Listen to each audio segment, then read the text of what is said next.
যখন চারপাশে কেবল আর্তনাদ আর ধোঁয়ার গন্ধে ভারী, উত্তরা মাইলস্টোন এলাকায় যেন নেমে এসেছিল এক বিভীষিকা।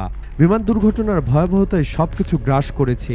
রক্তের স্রোত, চিৎকার আর হাসপাতালের দিকে ছুটতে থাকা মানুষের ভিড়ে এক অভূতপূর্ব দৃশ্যপট তৈরি হয়েছিল।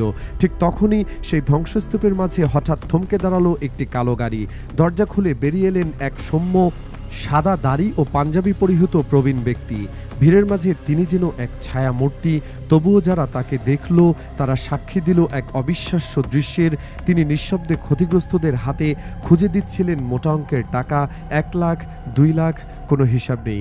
কেউ কেউ হয়তো ক্ষুব্ধ হয়েছিল এই পরিস্থিতিতে টাকা দেওয়ার ধরন দেখে, কিন্তু যারা সেই অর্থ গ্রহণ করেছিল তাদের চোখে ছিল নীরব কান্না আর কৃতজ্ঞতা। তারা জানতো এই টাকা মানে কেবল নগদ অর্থ নয়, এটি আগামী দিনের ওষুধের ব্যবস্থা, সন্তানের দুধের সংস্থান আর বেঁচে থাকার প্রাথমিক অবলম্বন। এই দৃশ্য কেবল উত্তরায় সীমাবদ্ধ রইল না। এর কিছুদিন পরেই মিরপুরের রাসায়নিক গুদামে ভয়াবহ অগ্নিকাণ্ড। মধ্যরাত ফায়ার সার্ভিসের কর্মীরা তখনও মরিয়া চেষ্টা চালাচ্ছেন আগুন নিয়ন্ত্রণে আনতে, আর লাশ উদ্ধার চলছে। এমন কঠিন সময়ে আবার সেই কালো গাড়ি আর সেই সাদা দাড়িওয়ালা মানুষটির আবির্ভাব। এবারও নিঃশব্দে তিনি 1 লাখ টাকা করে দিলেন ক্ষতিগ্রস্ত পরিবারগুলোকে। কেউ কথা বলার সাহস পেল না। কেবল একজন মা, যিনি তার সন্তানকে আগুনে হারিয়েছেন, তিনি বয়স্ক লোকটির পা জড়িয়ে ধরে হাউমাউ করে কাঁদলেন। সে মানুষটি কিছু বলেননি, কেবল তার মাথায় হাত বুলিয়ে দিলেন। ঠিক পরদিনই কাকরাইল বস্তিতে আগুন। রাত যখন গভীর 3টা, ঘুমের ঘোর ভেঙে মানুষ ছুটে পালাচ্ছে ধ্বংসস্তূপ থেকে। কেউ কোলে শিশু, কেউ কাঁধে বৃদ্ধ মা নিয়ে। সর্বস্ব হারিয়ে মানুষ যখন অসহায়, তখন সেই পরিচিত ছায়া আবার নেমে এলো। হাতে এবার টাকার ব্যাগ আর খাবারের প্যাকেট। যখন চারপাশে লুটপাটের আশঙ্কায় সবাই দূরে দাঁড়িয়ে, তখন তিনি নির্ভয়ে ঢুকে পড়লেন ধ্বংসস্তূপের মাঝে। এক ছোট্ট শিশু কাঁদছে, বাবা কই? বয়স্ক লোকটি তাকে কোলে তুলে নিলেন, হাতে তুলে দিলেন খাবারের প্যাকেটটি, বললেন, খা বাবা, কাল সকালে আরও একটা পাবি। এ মানুষটিকে, যিনি আসেন যখন পুলিশ পৌঁছায় না, যখন মন্ত্রী এমপিরা কেবল ফেসবুকে স্ট্যাটাস দিয়ে শান্ত হয়, তখন রাজনৈতিক নেতারা তদন্ত কমিটির প্রতিশ্রুতি দিয়ে ঘুমিয়ে পড়েন। ইনি ডক্টর শফিকুর রহমান, জামায়াতে ইসলামীর আমির। মানুষটি জানে একদিন তাকেও রবের ডাকে সাড়া দিতে হবে, চলে যেতে হবে। সেদিন হয়তো আবারও কোনো বিমান ভাঙবে, আগুন লাগবে, বস্তি পূর্বে আর ক্ষতিগ্রস্তরা ফ্যাল করে চেয়ে থাকবে রাস্তার মোড়ে, খুঁজবে সেই সাদা দাড়ির ছায়া। সেদিন হয়তো সবাই বুঝতে পারবে দেশ কাকে হারিয়েছে। আজ সোশ্যাল মিডিয়ায় লাখ লাখ মানুষ লিখছে এই মানুষটি নাকি ভবিষ্যতের প্রধানমন্ত্রী হওয়ার যোগ্য, কারণ তিনি যা করেন তা কেবল আশ্বাস নয়, তা হলো তাৎক্ষণিক সমাধান। ভয়াবহ ভূমিকম্পের পর সবাই যখন আতঙ্কে কাঁপছে, জামায়াতে ইসলামী চালু করেছে হটলাইন। একটি ফোন করলেই ঢাকার যে কোনো বাড়ি বিনামূল্যে ডায়াগনোসিস। অভিজ্ঞ ইঞ্জিনিয়াররা বলে দিচ্ছেন আপনার ভবনটি ভূমিকম্প সহ্য করতে পারবে কিনা।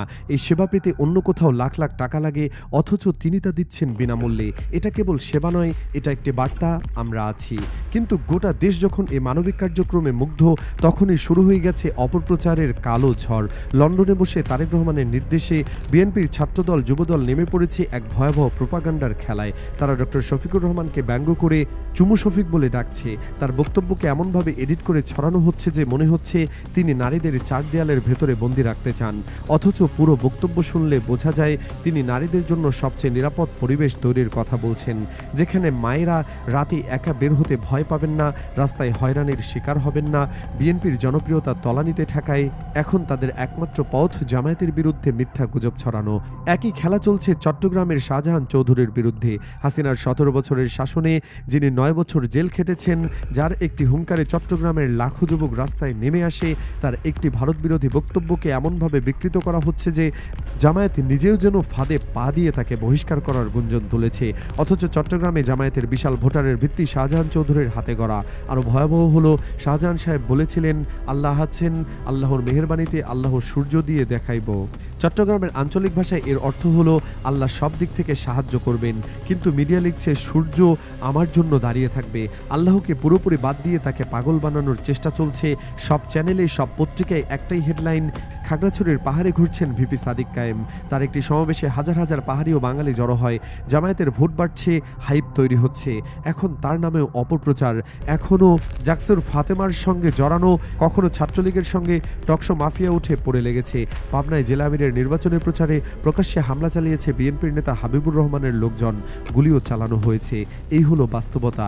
বিএনপির শত শত কোটি টাকা খরচ করছে জাহেদ মাসুদ, ফাহামরা, যারা দিনরাত ফেসবুকে বসে একটি মিথ্যা গুজব ছড়িয়ে সেটাকে ট্রেন্ড করায়। জামায়াতের প্রতিটি নেতাকে একে একে টার্গেট করা হচ্ছে, কিন্তু প্রশ্ন হলো জামায়াতকে আদৌ সেই ফাঁদে পা দেবে? শাহজাহান চৌধুরীর মতো সাহসী নেতাকে বহিষ্কার করবেন, যিনি ছাড়া চট্টগ্রামের জামায়াতের অস্তিত্বই থাকে না, যিনি ছাড়া লাখো যুবকের রক্তে আগুন জ্বলে না। একদিন এই ষড়যন্ত্রের পর্দা সরবে, তখন যারা গালি দিচ্ছে তারাই কাঁদবে, কারণ যে মানুষটি রাতের অন্ধকারে ছুটে যায় মৃত্যুর মুখে, তিনি একদিন চলে গেলে দেশটা অন্ধকার হয়ে যাবে। পাবনা জেলা জামায়াতের আমিরের নির্বাচনী ক্যাম্পে হামলা প্রমাণ করে জামায়াতের অগ্রযাত্রাকে আটকাতে নৈতিকতার সীমা অতিক্রম করে শারীরিক হামলাতেও নেমেছে। সুতরাং জামায়াতের শাহজাহান চৌধুরীর মতো সাহসী, সৎ এবং ভোকাল নেতার প্রয়োজন নিশ্চিতভাবেই। এই সময় সংগঠনকে ধরে ধরে অপপ্রচার চালানো হবে, এটা নির্মম সত্যি। সংঘবদ্ধ প্রচারণার ফাঁদে পা দেওয়া যাবে না। এই মুহূর্তে সংগঠনের প্রয়োজন ইস্পাত কঠিন ঐক্য এবং একই ধরনের সাহসী নেতৃত্বকে সুরক্ষা দেওয়া। দর্শক, আপনি কি মনে করছেন এই পরিস্থিতিতে জামায়াতে ইসলামের কৌশল কি হওয়া উচিত? শাহজাহান চৌধুরী বা শফিকুর রহমানের মতো নেতারা যখন জনসেবা আর রাজনৈতিক প্রজ্ঞা নিয়ে সামনে আসছেন, তখন কি বিএনপি কেবল মিথ্যাচারের পথে নিজেদের দেউলিয়াত্ব আরও স্পষ্ট করে তুলছে? জানান কমেন্টের ঘরে। আর এই চ্যানেলে নতুন হলে অবশ্যই সাবস্ক্রাইব করুন এবং বেল আইকনটি বাজিয়ে রাখুন, কারণ আমরাই তুলে ধরব রাজনীতির আড়ালে থাকা আসল সত্য।